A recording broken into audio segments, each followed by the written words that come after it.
మానవుని యొక్క విలువలు ఎంత భయంకరంగా తగ్గిపోయాయో ఈ మధ్య కాలంలో జరిగినటువంటి 2 ఇన్సిడెంట్స్ చూస్తా ఉంటే చాలా బాధ అనిపిస్తా ఉంది. చాలా మంది కూడా విస్తుపోయేటువంటి విషయాలు. మానవుడి యొక్క హృదయం దిగ్భ్రాంతిలోకి వెళ్ళిపోయినటువంటి పరిస్థితులు ఈ మధ్య కాలంలో జరిగినటువంటి సన్నివేశాలు. అవును, బెంగళూరులో ఒక సిఇఓ, ఒక ఉన్నతమైనటువంటి చదువు చదివి అత్యున్నతమైనటువంటి స్థాయిలో ఉన్నటువంటి ఒక సిఇఓ తన యొక్క కొడుకుని చంపేశాడు. ఈ మధ్య కాలంలో ఒక తల్లిదండ్రులకి వ్యతిరేకంగా వారి పిల్లలు పెళ్లి చేసుకున్నారని కూతురుని ఇంటికి పిలిపించి వారి తల్లిదండ్రులు ఇద్దరు కలిసి కూతురుని చంపేసినటువంటి సన్నివేశాలు. ఈ రెండు వింటా ఉన్నప్పుడు మనసుకు చాలా బాధ కలిగింది, చాలా వేదన కలిగింది. కారణం ఏంటి? ఒకసారి మనం ఆలోచిస్తా ఉంటే అసలు మానవుడి యొక్క విలువలు ఎక్కడ ఉన్నాయి? మానవుడు ఏదైతే దేవుడు మానవుడిని కోరుకుంటా ఉన్నాడో అటువంటి పరిస్థితుల్లో మానవుడు జీవించలేకుండా భయంకరమైన క్రూర మృగ స్వభావము కలిగి మానవుడు జీవిస్తున్నట్లుగా మనకి అనిపిస్తా ఉంది కదా. నిజంగా అటువంటి పరిస్థితుల్లోకి ఈరోజు మానవ విలువలు దిగజారిపోయాయి. ఏదో హత్యల గురించి మనం ఆలోచిస్తా ఉంటే ఒక ఊరిలో 2 గ్రూపులు ఉంటే తగాదాలు ఆడుకొని చంపుకోవడం మనం ఎప్పుడో చూస్తాం. లేకపోతే శత్రువులుగా ఉండేటువంటి వాళ్ళు, రౌడీ షీటర్స్ గా ఉండేటువంటి వాళ్ళు చచ్చిపోవడం అనేటువంటిది కామన్ గా మనం చూసేటువంటిది. కానీ ఈ రోజు కుటుంబాల్లోనే కేవలం ఇంట్లో ఉన్నటువంటి 4 గోడల్లో ఉన్నటువంటి అప్పటి వరకు కలిసి తిని అప్పటి వరకు కలిసి జీవించినటువంటి ఒక కుటుంబంలోనే ఇటువంటి భయంకరమైనటువంటి పరిస్థితులు జరుగుతా ఉన్నాయంటే మానవుడి యొక్క గమ్యం ఏంటి? అసలు మానవుడు ఎక్కడికి వెళ్ళిపోతా ఉన్నాడు? మనిషి ఒక మృగంలాగా తయారవుతా ఉన్నాడా? నిజంగా మృగాలలో కూడా ఇటువంటి భయంకరమైనటువంటి తత్వం ఉండదేమో అని అనిపిస్తా ఉంటుంది కదా.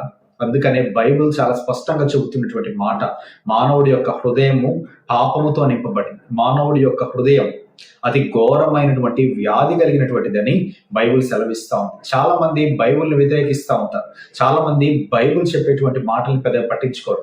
కానీ భూమి మీద మనిషి ఎదుర్కొనేటువంటి ప్రతి సమస్యకి కూడా బైబిల్ సొల్యూషన్ ఇచ్చిందని చెబితే ఎవరు నమ్మరు. కానీ అది వాస్తవం. మానవుడి యొక్క హృదయం మారకుండా, మానవుడి యొక్క ఆలోచన విధానం మారకుండా, అసలు మానవుడి లోకంలోనికి ఎందుకు వచ్చాడో అనేటువంటి విషయాల్ని మానవుడు మర్చిపోవడం వలన మానవుడు ఇటువంటి భయంకరమైనటువంటి అఘాయిత్యాలకి పాల్పడతా ఉన్నాడు. మానవుడు ప్రాముఖ్యంగా తనకు తాను డిస్టర్బ్ అవుతా ఉన్నాడు. తనతో పాటు తన మీద ఆధారపడినటువంటి వారిని, తన చుట్టుపక్కల ఉన్నటువంటి సమాజాన్ని కూడా డిస్టర్బ్ చేస్తున్నట్లుగా మనం చూస్తాం. ఎందుకు ఈ విధమైనటువంటి పరిస్థితులు వచ్చాయి? ఎందుకు మానవుడు ఇంతగా దిగజారిపోయాడు? మానవుడు తెలుసుకోలేనటువంటి విషయం, అతను ఈ లోకంలో కేవలం కొద్ది కాలమే జీవిస్తాడు. చాలా మంది ఈ లోకంలో వారి యొక్క అహాన్ని బట్టి జీవిస్తూ ఉంటారు. చాలా మంది ఈ లోకంలో వారు కోరుకున్నటువంటి కోరికలు తీరాలి అని ఆశపడతా ఉంటారు. కానీ అవన్నీ కూడా మాయమైపోతాయి మానవుడి యొక్క మరణం తర్వాత. చాలా మంది మర్చిపోయేటువంటి విషయం అదే. అసలు నేను ఎందుకు వచ్చాను ఈ లోకంలోనికి? నేను ఈ లోకంలోకి వచ్చిన తర్వాత నేను చేయాల్సినటువంటి పని ఏంటి? నా గమ్యం ఏంటి? ఈ విషయాన్ని మర్చిపోయి ప్రతిరోజు కూడా తనకున్నటువంటి హృదయంలో పుట్టినటువంటి ఆలోచనలు అవన్నీ కూడా వాటి మీదే ఆధారపడి పంతాలు, పట్టింపులు, భయంకరమైనటువంటి గొడవలు, నచ్చనటువంటి వారిని చంపేసేంత వరకు తెగించేటువంటి పరిస్థితులు ఈరోజు మానవుడు జీవిస్తున్నటువంటి జీవితం. ఇటువంటి భయంకరమైనటువంటి పరిస్థితుల్లో మనల్ని మనం ఎలా కాపాడుకుంటా ఉన్నాం? వ్యక్తిగతంగా ఇటువంటి విషయాల్లో నుండి బయటికి రావాలంటే అసలు ఏం చేయాలి? నేను 2 విషయాల్ని ఇటువంటి పరిస్థితుల్లో నుండి బయటికి రావడానికి నేను తెలుసుకున్నటువంటి 2 విషయాల్ని నేను మీకు తెలియజేస్తాను. మొట్టమొదటిగా మనము దేవుడి యొక్క వాక్యముతో మనము మన హృదయాల్ని నింపుకోవాల్సినటువంటి అవసరం ఉంది. ఏదైతే ఘోరమైనటువంటి భయంకరమైనటువంటిది హృదయం అని బైబిల్ తెలియజేసిందో అటువంటి వారికి బైబిల్ చెబుతున్నటువంటి మాట, హృదయ శుద్ధి కలవారు ధన్యులు, వారు దేవుణ్ణి చూచెదరు. నిజంగా హృదయం గాని నీవు దేవుడితో నింపుకోగలిగితే, దేవుడి యొక్క ఆలోచనలతో నింపుకోగలిగితే, హృదయాన్ని శుద్ధి చేసుకొని పాపం అనేటువంటి శరీరాశ, నేత్రాశ, జీవబింబాన్ని పక్కకు పెట్టగలిగితే నీ జీవితంలో నీవు చేసేటువంటి ప్రతి ఆలోచన ఏ విధంగా మన గమ్యాలని మారుస్తాయో అదే విధంగా దేవుని యందు నీవు భయభక్తులు కలిగి జీవించగలిగితే హృదయాన్ని నీవు శుద్ధి చేసుకోగలవు. నీ ఆలోచనల్ని, నీ తలంపుల్ని మార్చుకోగలవు. జ్ఞాని అయినటువంటి సొలొమోను రాజు ఆయన చెప్పినటువంటి ఒక మాట చాలా ప్రభావితం చూపించింది.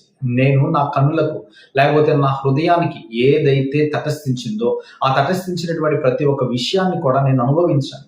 నా కళ్ళ ముందు నా హృదయంలో ఏది తలపోసానో వాటన్నిటిని నేను క్రియల రూపంలో చేయగలిగాను. కానీ నాకు అనిపించింది ఏంటి అంటే ఇవన్నీ కూడా అంటే సూర్యుడి కింద మానవుడు పడేటువంటి ప్రతి పని కూడా అదంతా కూడా వ్యర్థం అనేటువంటి విషయాన్ని ఆ జ్ఞాని అయినటువంటి రాజు తెలియజేశాడు. అవును, మనము వ్యర్థమైనటువంటి వాటి కోసం ప్రయాణం చేస్తా ఉన్నామా, లేకపోతే మనకి ఉపయోగపడేటువంటి వాటి కోసం ప్రయాణం చేస్తా ఉన్నామా? ఈ విషయాన్ని మనం ఆలోచించుకోవాల్సినటువంటి అవసరం ఉంది. వ్యర్థమైనటువంటి వాటి కోసం నీవు కానీ ప్రయాసపడితే చివరిగా మనం ఆలోచించేటువంటిది గాలి కోసం ప్రయాసపడినట్లే. గాలిని ఒక చోట బంధించడం ఎంత హాస్యాస్పదమో, మానవుడి యొక్క హృదయాన్ని చెడు కార్యాలతో చెడు తలంపులతో నింపి వాటిని క్రియల రూపాల్లో చేసిన తర్వాత అవన్నీ కూడా వ్యర్థమని తెలుసుకునేటువంటి రోజులకు రాబోక ముందే మనము తెలుసుకోవాల్సినటువంటి విషయం మానవుడి యొక్క ఉద్దేశం ఏంటి, మానవుడు గమ్యం ఏంటి. కాబట్టి ఈరోజు నేను మీకు ఈ 2 అంశాల ద్వారా మీకు తెలియజేయాలనుకుంటున్నటువంటి విషయం, మొట్టమొదటిగా హృదయాన్ని శుద్ధి చేసుకోవాలి. శ్రేష్టమైనటువంటి ఉన్నతమైనటువంటి మాటలు ఎవరైతే పలుకుతారో ఆ మాటలతోటి హృదయంని నింపుకోవాలి. అందుకని అటువంటి గొప్ప మాటలను అందించింది ఒక యేసుక్రీస్తు ప్రభువు వారు మాత్రమే. తర్వాత రెండవది, మానవుడి యొక్క గమ్యం ఏమిటి?